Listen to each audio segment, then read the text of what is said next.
Hello and welcome to Love from the Other Side. If you're on this video, perhaps you too are in need of hope. We bring you stories from around the world of people who have shared their near-death experiences. Now we know that you will not agree with everything that they share, but we do ask that you keep all of the comments respectful and kind. Today I am excited to bring you a guest narrator once again. And as I have said in the past, this is something I hope to do more often as time and especially as budget allow. Our experience today comes to us from a gentleman who was almost 72 at the time that he shared this experience. However, the near-death experience happened to him at the age of 30. Here's what he had to share. At the time of the incident, I was a full-time journalist photographer living in Melbourne, Australia. I was brought up and educated in a fairly strict Roman Catholic fashion. But at the time of my near-death experience, I was an avowed atheist with no religious affiliations whatsoever. I am of Celtic origin with an Irish-Scottish ancestry. Prior to the actual near-death experience, I had been suffering with an extremely painful appendix, one that was periodically recurring and gradually became more painful with each episode. The condition had me doubled over in agony for a day or two. Then, it disappeared. Distrusting the medical profession, I deliberately stayed clear of doctors, probably hoping that the ailment would vanish in its own good time. On this particular occasion, when I detected the symptoms recurring, and being alone, I hurried to a cousin's house. There was nobody at home.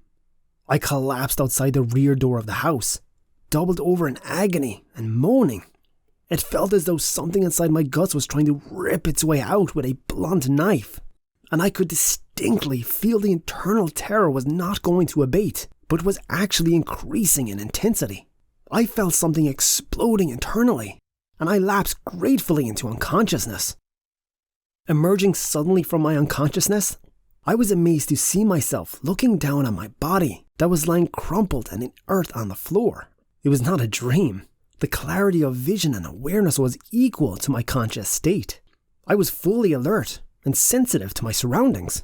Had a third person been present, I feel certain I could have heard any sound or speech emanating from below. I started to feel an uneasy puzzlement. I could not understand why I was somehow detached from my physical body and was unable to feel as though it was part of me, as it always had been.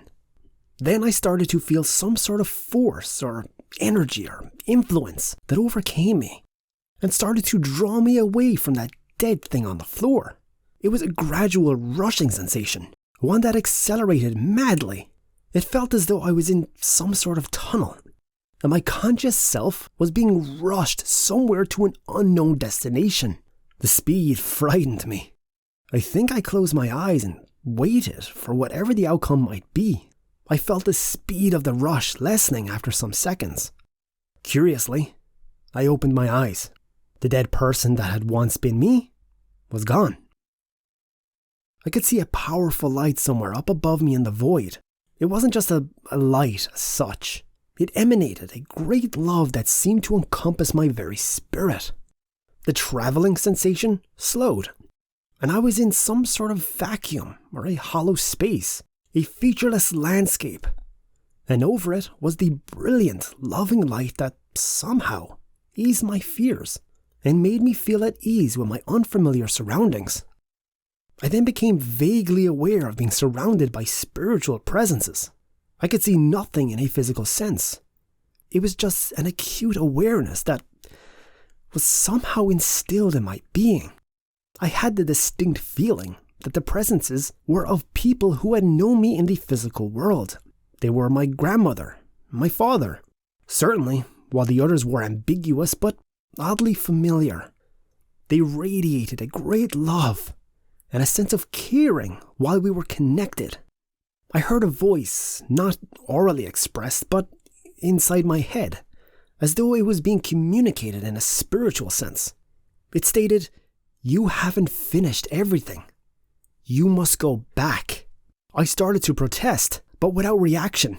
I found myself back in the tunnel and speeding crazily back down the tube, all the while vividly aware of what was happening.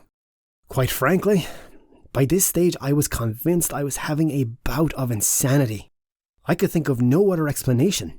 Back in my physical body, I awakened, perfectly aware of what had happened to me. And I simply lay there on the floor, wondering about the weird imaginings of my brain. Soon my cousin returned, found me and summoned a doctor. The doctor quickly examined me and announced that he would call an ambulance and have me taken immediately to a hospital for surgery. I found myself saying, "Don't worry about it. I've been healed. I'm okay now." He became angry, saying, "Don't be stupid. I think your appendix might have burst. That can kill you if you don't take my advice. I won't feel any responsibility for you." I somehow assured the poor man that I was okay, and he left looking rather troubled and uncertain. From that day forward, I had no reoccurrence of appendicitis.